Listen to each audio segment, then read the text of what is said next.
بسم اللہ الرحمن الرحیم ان اللہ لا یغیر ما بقوم حتی یغیروا ما بانفسهم صدق اللہ العظیم سبحان ربک رب العزة عما یصفون وسلام علی المرسلین والحمد للہ رب العالمین اللہم صل علی سیدنا محمد وعلی آل سیدنا محمد وبارک وسلم۔ عزیزان گرامی قدر، واجب الاحترام بزرگوں اور میرے دینی اور ایمانی بھائیوں، السلام علیکم ورحمۃ اللہ وبرکاتہ۔ میرے عزیزوں اور بزرگوں، دین اسلام اس روح زمین پر اللہ رب العزت کا اتارا گیا ایک نظام ہے کہ جس میں انسانوں کو وہ تمام چیزیں سکھائی گئی ہیں اور بتائی گئی ہیں کہ جن کے ذریعے سے ایک انسان اس روح زمین پر ایک بہترین انسان ثابت ہوتا ہے۔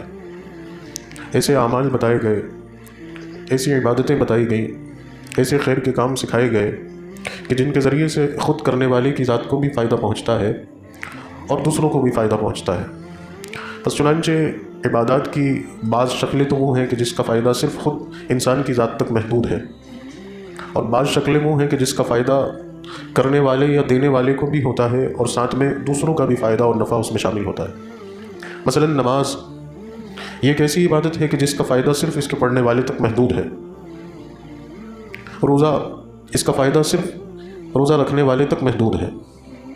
اسی اعتبار سے مال کا خرچ کرنا، اس کا دوہرا فائدہ ہے۔ ایک تو یہ کہ جو مال خرچ کرتا ہے اس کو فائدہ بھی پہنچتا ہے۔ بظاہر یہ لگتا ہے کہ انسان کی جیب سے پیسہ گیا، بظاہر لگتا ہے، لیکن حقیقت میں دیکھا جائے تو وہ دینے والا اپنے اللہ سے ایک معاہدہ اور ایک سودا کرتا ہے، اور ایسا سودا کہ وہ دیتا ایک ہے اور اللہ اسے 70 گنا بڑھا کر دینے کا وعدہ فرماتا ہے کہ میرے بندے تو ایک خرچ کرے گا، میں تجھے اس ایک کے عوض میں اس دنیا میں 70 دوں گا، اور آخرت میں اس کا جو انعام ملے گا وہ الگ چیز ہے۔ تو دینے والے کی ذات کو کتنا بڑا فائدہ، اور اسی کے ساتھ ساتھ جس کو دیا گیا اس کا بھی فائدہ، اس کی ضرورتیں پوری ہو رہی ہیں، اس کی پریشانیاں اور اس کی تنگیاں دور ہو رہی ہیں۔ تو یہ اسلام نے ایک مزاج بنایا، ایک ترتیب بتائی کہ اس کے ذریعے سے تمہارا بھی فائدہ ہے اور دوسروں کا بھی فائدہ ہے۔ یہ خوبی ہے اسلام کی۔ اب اس میں آپ چاہے مال سمجھ لیں یا اس میں آپ جائیداد سمجھ لیں۔ مال کی شکل تو وہ ہوتی ہے کہ کسی کو روپے دے دیے، اب اس نے اپنی ضرورت پہ خرچ کر لی۔ جائیداد کی شکل یہ ہو گئی کہ کسی نے کسی کو کوئی جائیداد دے دی، وہ اب اس کو استعمال کر رہا ہے، اس کے نام کر دی۔ ایک شکل تو یہ ہے کہ بھئی ہم نے آپ کو یہ زمین دے دی اور آپ کو جو ہے پورا ایگریمنٹ کر کے آپ کے نام کروا دی۔ اور ایک شکل یہ ہوتی ہے کہ کسی نے عوام الناس کے لیے، لوگوں کے فائدے کے لیے، قوم اور ملت کے فائدے کے لیے اپنی کوئی زمین، اپنی کوئی جائیداد، اپنا کوئی مکان، اپنا کوئی کھیت، اپنا کوئی باغ، اپنا کوئی کنواں یا اپنا کوئی پلاٹ یا کوئی بھی چیز ایسی وہ اس نے وقف کر دی۔ کس کے نام پر؟ اللہ کے نام پر، کہ میں یہ اللہ کے لیے وقف کرتا ہوں، ہمیشہ ہمیشہ کے لیے۔ یہ جائیداد میں کس کو وقف کر رہا ہوں؟ اللہ کو۔ اور اب اس چیز سے چاہے مکان ہو، چاہے پلاٹ ہو، چاہے زمین ہو، چاہے باغ ہو، کوئی بھی چیز ہو، رہتی دنیا تک قوم اور ملت کے لوگ اس سے فائدہ اٹھاتے رہے۔ اور یہ کس کے نام کر دی؟ کس کے نام کر دی؟ اللہ کے نام کر دی۔ اب یہ زمین کس کی ہو گئی؟ اللہ کی ہو گئی۔ کوئی اس کا مالک نہیں سوائے اللہ کی، اللہ ہی اس کے مالک۔ کوئی اس کو بیچ نہیں سکتا، کوئی اس کو ہڑپ نہیں کر سکتا، کوئی اس پہ ناجائز قبضہ نہیں کر سکتا، اور چال سازی کر کے اور مکاری اور عیاری کر کے، فریب کر کے، چیٹنگ کر کے اس کو سیل آؤٹ نہیں کر سکتا۔ یہ اللہ کی چیز ہے، اس کو کہتے ہیں وقف۔ یہ اسلام نے خیر کا ایک راستہ بتایا کہ تم اپنی جائیداد اور اپنی پراپرٹی کو وقف کر کے ہمیشہ ہمیشہ کا فائدہ، جب تک دنیا آباد رہے گی تب تک تمہاری اس چیز سے لوگ فائدہ حاصل کرتے رہیں گے، تمہارا ثواب کا میٹر، نیکیوں کا میٹر چلتا رہے گا۔ بس چنانچہ ہم دیکھتے ہیں کہ نبی کریم صلی اللہ علیہ وسلم کے زمانے سے صحابہ کرام نے، کسی نے اپنا باغ وقف کر دیا، کسی نے اپنا مکان وقف کر دیا، کسی نے اپنا کھیت وقف کر دیا، کسی نے اپنا کنواں وقف کر دیا۔ اس اعتبار سے صحابہ کرام نے اس خیر کے کام کو شروع کیا، اور الحمدللہ آج تک مسلمانوں کے اندر یہ روایت جاری ہے۔ لیکن ایک وہ دور تھا کہ ان چیزوں کو اللہ کی امانت سمجھ کر مسلمان اور مسلمان تنظیمیں ان کا صحیح استعمال کرتی تھی کہ یہ اللہ کی امانت ہے، اس میں خیانت گویا کہ اللہ سے خیانت کرنا۔ لیکن جیسے جیسے دور گزرتا گیا، مسلمانوں کے اندر بگاڑ پیدا ہوتا گیا، نیتیں خراب ہوتی گئیں، اور مال کو ہی سب کچھ سمجھا جانے لگا، اللہ کا خوف دلوں سے نکلتا رہا، تو مسلمانوں نے ہی گڑبڑیاں شروع کر دی۔ وہ گڑبڑیاں اس حد تک شروع کی کہ قبضہ کر کے بیٹھے ہوئے ہیں، جو واجب ان کا کرایہ بنتا ہے وہ بھی نہیں دے رہے، تو کچھ اور گڑبڑی کر دی کہ اس کو بیچ دیا. تو یہ گڑبڑیاں چلی آ رہی ہیں. تو ان گڑبڑیوں کو کنٹرول کرنے کے لیے، ان کا بہترین نظم و ضبط کرنے کے لیے ادارے بنائے گئے. ایک پورا کے پورا وقف بورڈ کا محکمہ اور ایک وقف بورڈ ترتیب دیا گیا. اور یہ وقف بورڈ کا یہ جو اصول اور یہ ترتیب صرف ہمارے ملک میں ہی نہیں ہے، دنیا کے دیگر ممالک کے اندر الگ الگ نام سے، کیونکہ انہوں نے اپنی زبان کے اعتبار سے وہ نام رکھے. ترکیوں نے اپنی ترکی زبان میں رکھا، عربوں نے اپنی زبان میں رکھا، مصریوں نے اپنی تہذیبی زبان میں رکھا. غرض یہ کہ ہر ملک کے اندر ان جائیدادوں کے نظم و ضبط کے لیے ان کے ادارے موجود ہیں. لیکن آج کے دور کا جھوٹا اور مکار میڈیا مسلمانوں کو مس گائیڈ کرنے کے لیے یہ کہتا ہے کہ یہ وقف کا معاملہ صرف ہندوستان میں، یہ دوسرے ملکوں میں نہیں. اور وہ یہاں کے بھولے والے مسلمانوں کو مس گائیڈ کر کے یہ باور کرانا چاہتے ہیں کہ یہ یہیں پر ہے تو یہاں پر کیوں ہے، اس کو ختم ہونا چاہیے، دوسرے ملکوں میں تو ہے ہی نہیں. اور وہ مثال دیتے ہیں کہ یہ تو مسلم ملک ہیں، ترکی اور مصر اور لبنان اور جارڈن، اور یہ حالانکہ وہاں پر بھی ادارے موجود ہیں ان کی اپنی زبانوں میں، بہترین نظم و ضبط ہوتا ہے. تو یہ وقف کے ادارے ترتیب دیے گئے اس وجہ سے کہ یہ جو وقف کی جائیداد ہے اور جو اللہ کی حقیقی معنی میں جائیداد ہے، ان میں گڑبڑیاں نہ ہو سکیں. اس میں جو ہے کسی قسم کی کوئی غلط چیزیں نہیں، غلط کام نہیں ہو سکے، کوئی قبضہ نہیں کر سکے. جب ہمارا ملک آزاد ہوا، اور آزاد ہونے کے بعد جب یہاں کا سنویدھان بن چکا یا بنایا گیا، اس میں باقاعدگی کے طور پر مسلمانوں کے آئینی حقوق اور اسی طریقے سے ہندوؤں کے آئینی حقوق اور سکھوں کے آئینی حقوق اور دلتوں کے آئینی حقوق، غرض یہ کہ ہندوستان کے سماج کے ہر ورگ کے، چاہے وہ سکھ ہو، چاہے وہ مسلم ہو، چاہے وہ جین ہو، چاہے وہ بدھسٹ ہو، چاہے وہ ہندو ہو، ان تمام مذہبی اکائیوں کے آئینی حقوق ترتیب دیے گئے. یہی اس ملک کی خوبی ہے کہ یہاں الگ الگ دھرم اور الگ الگ مذہب کے لوگ اپنی مذہبی روایتوں کو آزادی کے ساتھ فالو کرتے ہیں. یہی اس ملک کے سنویدھان اور اس ملک کے قانون کی خوبی ہے جو پوری دنیا میں ہندوستان کے علاوہ کہیں پر بھی نہیں ہے. اور اسی خوبی کو دیکھ کر، اسی نمایاں پہلو کو دیکھ کر اس وقت کے علماء کرام نے اس ملک میں مسلمانوں کو رہنے کی گزارشات کی تھی کہ یہ جو قانون اور یہ جو سنویدھان ہے، یہ سنویدھان ہمیں اس ملک میں ہماری تمام مذہبی روایتوں پر عمل کرنے کی آزادی فراہم کرتا ہے اور حقوق ہمیں دلاتا ہے. لیکن کیا معلوم تھا ہمارے اسلاف کو اور ہمارے بزرگوں کو کہ ایک دور اس ملک میں وہ آ جائے گا کہ جب مسلمانوں کو یہاں سانس لینا بھی مشکل پڑ جائے گی، ان کی مذہبی آزادیاں چھین لی جائیں گی اور ان کے اوپر مذہبی پابندیاں لگا دی جائیں گی اور ان کو جبری طور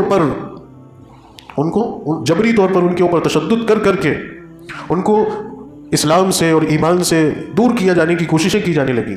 اور مسلمان جو کہ اس ملک کا اور اس ملک کی مٹی کا صحیح معنی میں وفادار ہے، اور ہم یہ بات دعوے کے ساتھ کہتے ہیں، اپنے ایمان کا ایک حصہ جان کر کہتے ہیں کہ ہم اس مذہب کے ماننے والے ہیں، اس دین پر عمل کرنے والے ہیں، اس خدا پر ہمارا ایمان ہے، اس نبی پر ہمارا ایمان ہے کہ جس نے ہمیں انسانیت سکھائی ہے، ہمدردی سکھائی، وفاداری سکھائی ہے. تو ہمارا تو مذہب ہمیں یہ سکھاتا ہے کہ ہم اس ملک کی مٹی کے وفادار ہیں، کیونکہ ہم یہ مانتے ہیں کہ ساری زمین اللہ کی ہے. یہ ملکی دائرے اور ملکی سرحدیں تو یہ تو ہمارے جیسے انسانوں کی بنائی ہوئی ہے. حقیقی معنی میں اس کائنات کا ذرہ ذرہ اللہ کی مخلوق اور اللہ کی بادشاہت کا ایک نشان ہے. اللہ ہے اس کا مالک. ہم چاہے ہندوستان میں رہیں، چاہے امریکہ میں رہیں، چاہے آسٹریلیا میں رہیں، یہ زمین کا مالک اللہ ہے.